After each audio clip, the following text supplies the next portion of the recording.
Welcome to another episode of Entrepreneurship and Nigerian Youth. A series running on your favorite online radio, Amalgate Radio Communications. This is the 6th episode in this series, and I'm your host and friend, Adiola Gbadebo. Now, in recent years, there's been an increase drive among Nigerian youth to venture into the field of entrepreneurship. People are thinking of starting their own businesses, and people across the country embracing the idea of starting their own businesses in order to contribute to the economy and create jobs. Now, the road to success for many of these entrepreneurs is filled with challenges. Today's episode, we hope to explore some of those challenges and provide some practical solutions that may help young entrepreneurs thrive in this Nigeria's dynamic and sometimes very harsh economic environment. So I want to talk about overcoming common challenges faced by entrepreneurs. I hope you'll be able to get one of those things that may help you in turning around your business. Now, the path to entrepreneurship is not without its hurdles. So young entrepreneurs often face a lack to access a few things. One of them is capital, and we want to talk about access to capital. So one of the primary challenges is the ability to be able to raise sufficient funds to start or expand a business. So many youth lack collateral. They lack the collateral and financial history necessary to secure bank loans. These days, you need to banks. There are stringent rules and things that you need to provide in order to secure a loan in a bank. Many young people will not be able to have access to such things.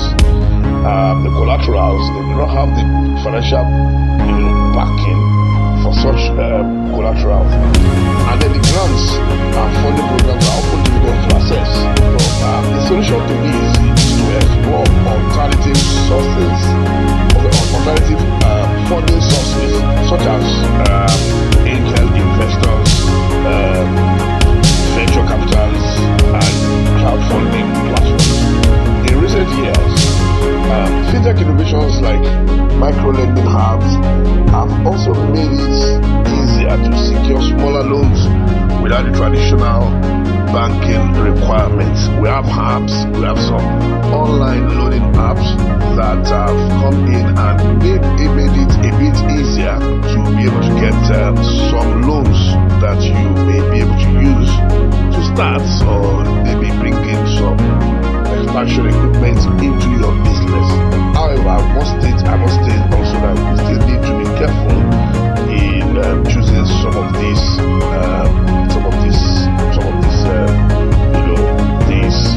loan apps. Sometimes they call them loan sharks. That we have to be careful in choosing some of them. Now, so these smaller loans, they are easier to get some smaller loans without the traditional banking requirements. It is essential for young entrepreneurs to explore these options while building a solid credit history and demonstrating responsible financial management. So you cannot afford to be a spendthrift if you take a loan from an online app. There are responsible online loan solutions that you can use, and some of them, I'm not talking about the ones that will give you loans and ask for you to pay back in 7 days. There are quite a number of financial institutions in the country also now, which are not banks, that can give you some loans, and there may 60-day loan that you'll be able to return. So if you get some of those loans, it's not a time to go on a spending spree and get an iPhone 13 Pro Max. As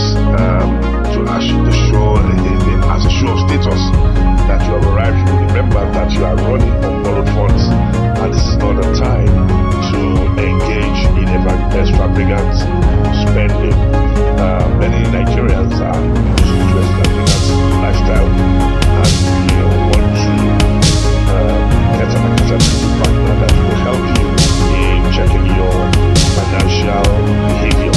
Another thing that young entrepreneurs lack is mentorship and the business knowledge. So many young business owners struggle due to a lack of experience or knowledge in managing a business.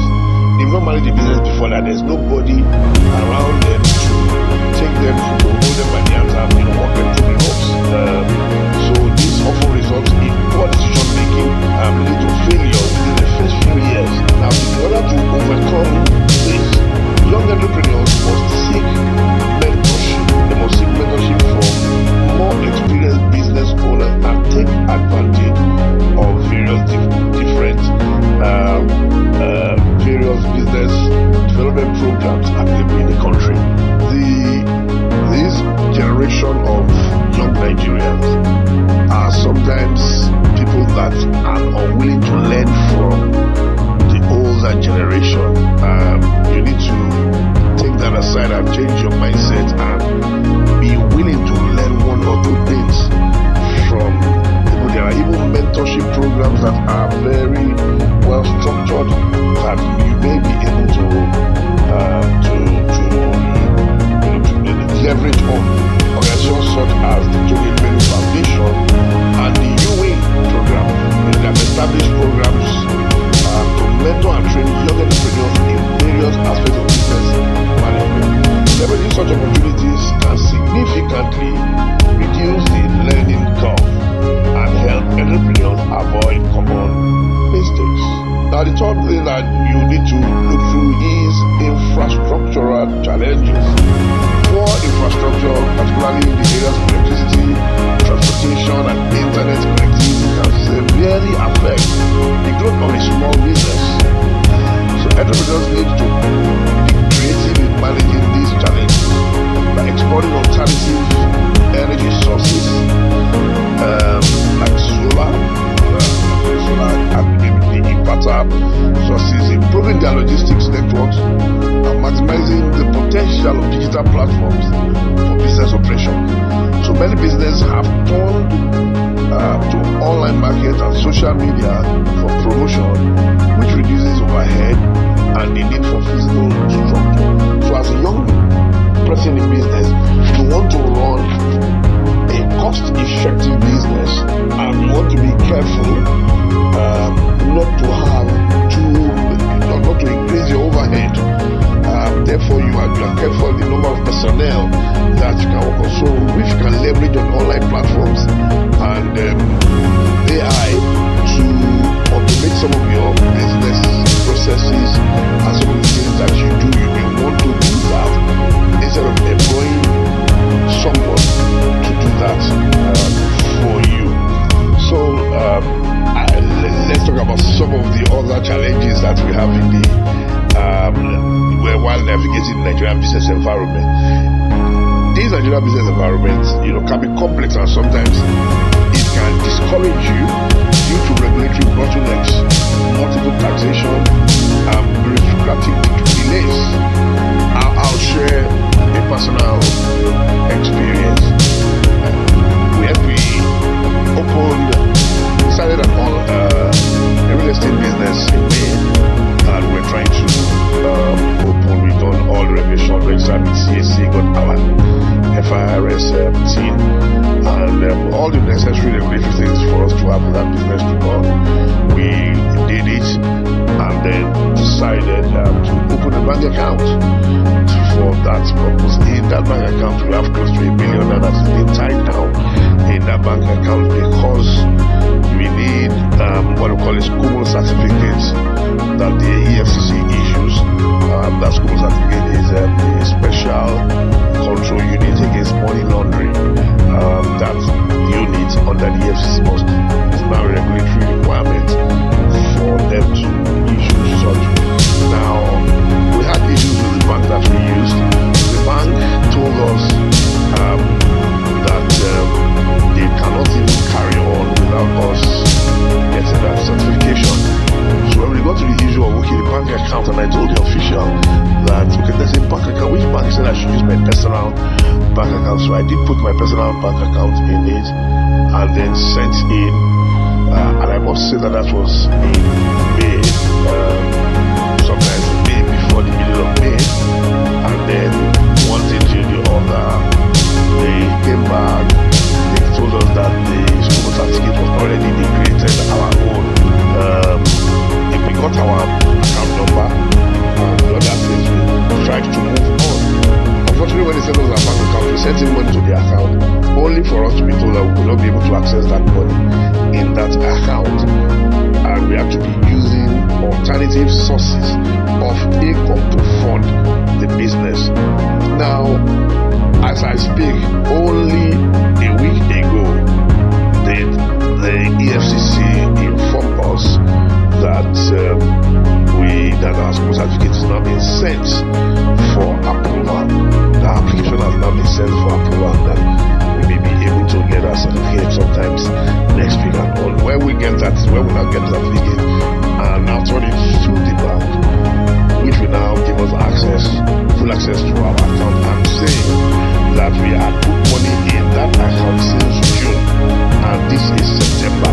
You can imagine if we didn't have the capacity to use alternative sources to fund that is one of the things that frustrates young entrepreneurs in Nigeria. So we talk about regulatory bottlenecks. So starting a business in Nigeria often requires navigating a sea of regulations, from registering with the Corporate Affairs Commission to obtaining necessary licenses, permits, and operation. The government has made strides with initiatives like the Presidential Enabling Business Environment Council that is supposed to simplify those business processes to what do you call it, to increase the ease of doing business and all that. Now, so entrepreneurs should take advantage of these improvements and stay updated on relevant policies and regulations that can affect their businesses. So there are often windows of opportunities introduced by the Nigerian government once in a while. You should look out for such windows that you can leverage on to complete your business registration process. Another thing is about multiple taxation. So it's a challenge that many small businesses in Nigeria and they are overwhelmed with by various taxes imposed at the federal, state, and local government levels. Entrepreneurs must familiarize themselves with Nigeria's tax laws and engage with tax consultants to ensure that they are not overburdened by illegal taxes. Some of these taxes are illegal, but you may not know that they are illegal. So you need a tax consultant who will help you isolate the ones that are necessary so you can only pay those ones. Additionally, it's important to advocate for a more business-friendly tax regime through associations and groups such as National Association of Small Medium Enterprises. Well, these are things that these associations that can help us help with the entrepreneurship sector of the Nigerian economy to make things better for us now. In a tough business environment like Nigeria, no one can succeed alone. So entrepreneurs must network. We have to collaborate, invest in time in building networks with other business owners, stakeholders, and potential partners. Platforms like social media, business incubators, and trade association opportunities for collaboration and partnerships can help you drive the business. There's also risk management and business sustainability. So sustaining a business in Nigeria requires careful planning and risk management. So many businesses fail because they don't adequately assess the risk they face or plan for upcoming events. Identifying risk. So an entrepreneur must actively assess the potential risks facing their businesses, including economic downturns, currency fluctuations, and supply chain disruptions. By conducting a risk assessment. Business can plan for contingencies and avoid major losses. Let me share another experience also. We were supposed to supply some musical experience, musical instruments to the church, and we had given our quotations, and the church approved, but they were, they asked us to give them a time for them to be able to raise the money, and the money was running some tens of millions. And I discussed with my partner, and I told him, I said, no, there is currency fluctuations, and we're going to buy these things in dollar, but we have quoted in naira. We need to send another letter to them, letting them know that they have only a little period, about 2 weeks period, that the prices that we quoted will be valid for, after which we will have to review those prices and give them a new list of currency fluctuations in the market. Thankfully, we were able to do that. Thank God that we did that, because then the currency jumped from about 1,200 to about 1,800 per dollar to the Nigerian exchange, naira to the dollar, and it almost got a lot of increment in what we're going to buy. If we had not sent in that letter, we wouldn't have been able to complete the project, or we would have to run that project at a loss. So we want to take that into to identify such risks. Also, business sustainability. Long-term sustainability is a critical goal for every entrepreneur. You must think about this, because this involves not only financial sustainability, but also operational efficiency and adaptability. Entrepreneurs should implement sound financial management practices, including keeping proper records. This is very important. Each time I consult for new businesses, I ask them about their records, and records are missing and all that. You cannot afford that. One of the reasons why you need proper records is that if you want, for most investors, when you pitch forward, you need to show them records. They want to see your financial practices, they want to see how you're able to keep records, because that shows accountability. That if you are unable to prove your accountability to them, they are unwilling to release their money to you. So you must operate, budgeting practices, and you monitor the cash flow. Furthermore, business should embrace technology advancements to enhance the efficiency to stay competitive in a rapidly changing market.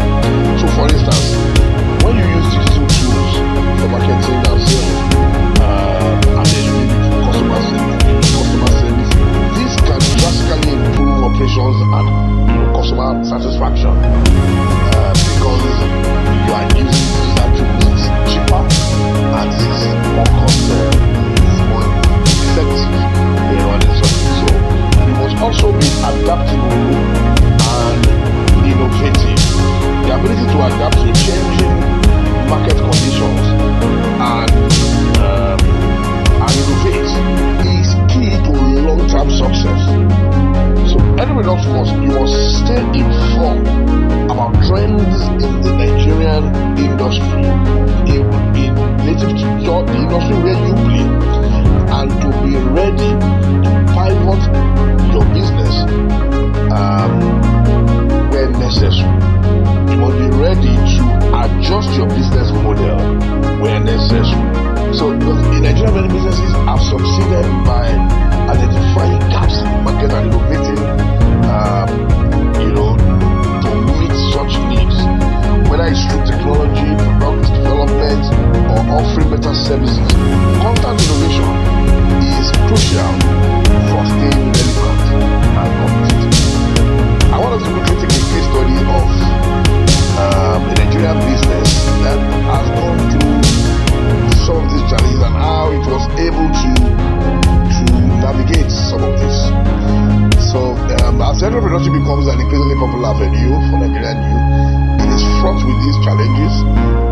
one inspiring example of a young Nigerian entrepreneur who has successfully navigated this challenge is Oluyomi Ojo, co-founder of Printimo.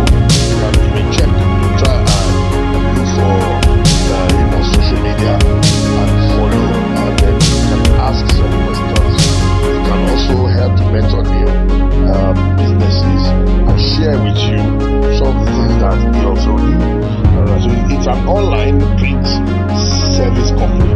So his journey exemplifies how Nigerian entrepreneurs can overcome obstacles and build sustainable businesses in Nigeria. So the case study is about Oluyomi Ojo's Printimo, overcoming common challenges faced by young entrepreneurs. So Oluyomi Ojo started Printimo in 2014 with the goal of revolutionizing Nigeria's printing industry by providing affordable and accessible printing services through digital platforms. Now, before launching, Oluyomi faced several challenges that most young entrepreneurs in Nigeria encounter. One, access to capital.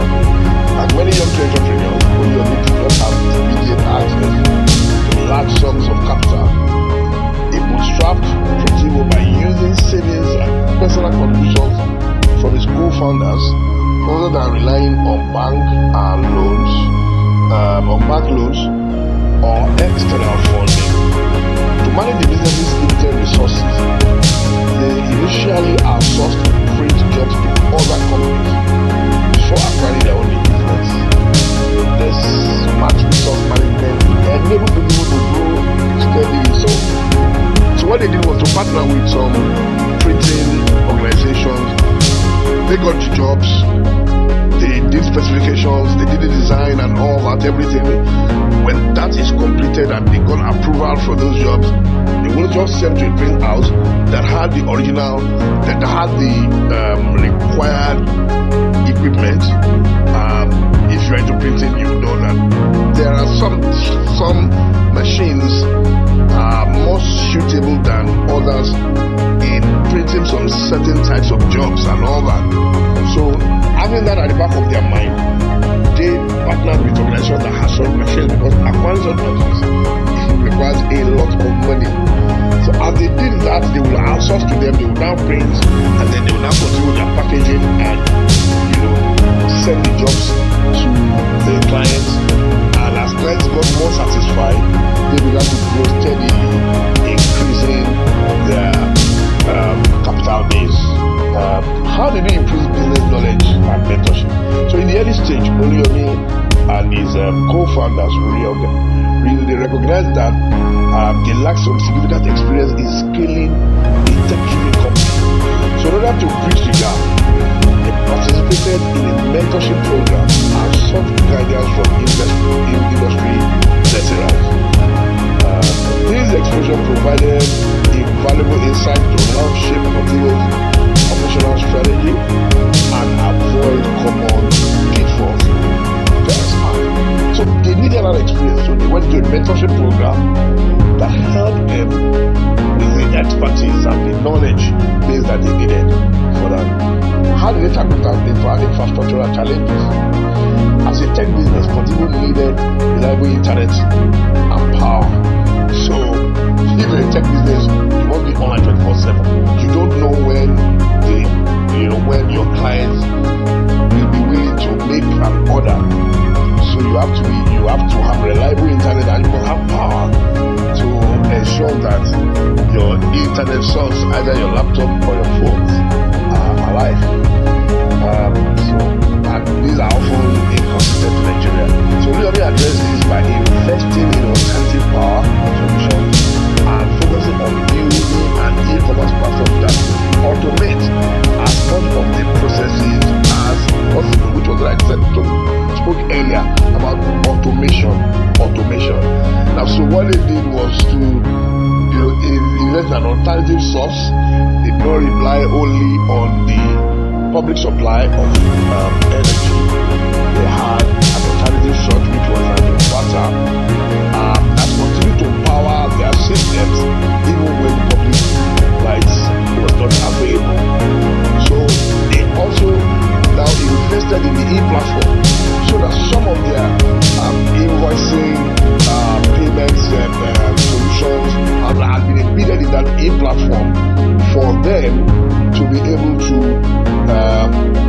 for people to so that even while they are asleep, business was running, because some of their the automations took over some of those business decisions for them.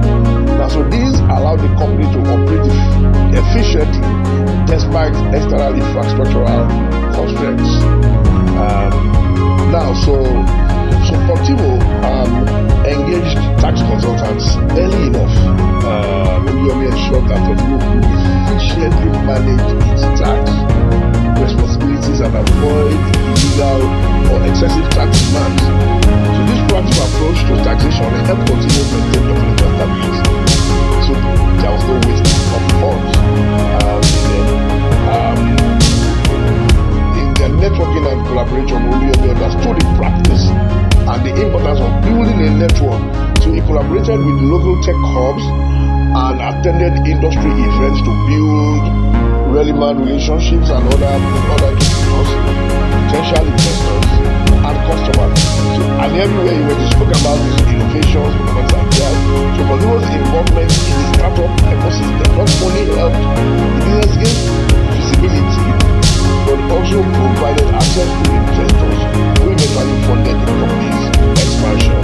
The risk that this management and business sustainability. Portivo's sustainability and long-term growth are rooted in the company's focus on managing risks and innovating to stay competitive.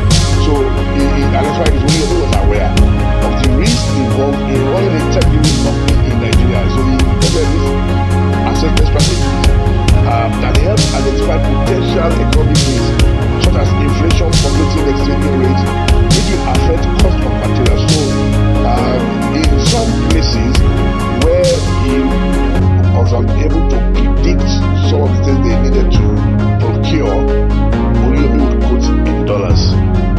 So if you put it in the dollars is stable. Whether Nigerian money, whether the Nigerian naira fell or became, or rose against the dollar, it wouldn't affect his quotation. So this is one of the things that he was able to do. For business sustainability, from the outset, we have been focused on building a financially sustainable business. Portivo prioritizes profitability over rapid expansion. Many people are too quick in a hurry for business expansion rather than financial stability. They will not allow the business to be well-grounded before they begin to think of different practice, and expansion plans and all that. But we need to ensure that business is stable enough for the company to think about expansion. Portivo has continued to evolve its business model to respond to market needs. So it initially focused on serving small businesses. The company expanded to services to cater for large corporations. Now during the COVID-19 pandemic, for instance, Portivo pivoted by offering essential products like branded face masks and hand sanitizers, which helped the company maintain revenue during a difficult period. So instead of just backing up, because who was doing printing jobs during the COVID-19 experience? Nobody was doing printing. So what did they do? They were able to now say, let's customize your face masks for you, your hand sanitizer. So they went into printing those essentials during that time. I want to close by this. Oluyomi Ojo's Portivo exemplifies how Nigerian entrepreneurs can navigate the country's challenging business environment by overcoming capital constraints, leveraging mentorship opportunities, managing infrastructural issues, and effectively handling regulatory and taxation challenges. Through risk management, innovation, and a focus on sustainability, Oluyomi has demonstrated that entrepreneurship in Nigeria is not only possible but can be highly successful. This case study of Portivo underscores the importance of resilience, adaptability, and strategic planning for Nigerian youth aiming to succeed in entrepreneurship by following similar strategies. Young entrepreneurs can overcome challenges, can manage the risk, and build sustainable businesses in Nigeria's ever-evolving economy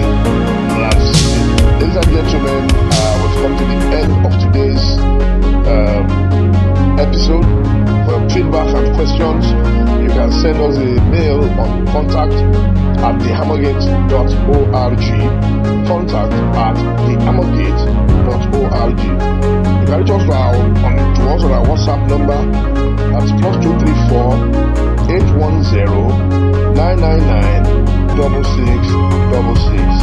I'll take it again. +234 810 999 6666. You can listen to previous episodes. Check out our showreel on MixLR-Amorgate. I also want to invite you to join us on our social media handles on LinkedIn, Instagram, and Facebook, all at Amorgate. This program airs every Thursday at 5 p.m. West African time and 11 a.m. Eastern time. Thank you very much. See you at the next episode.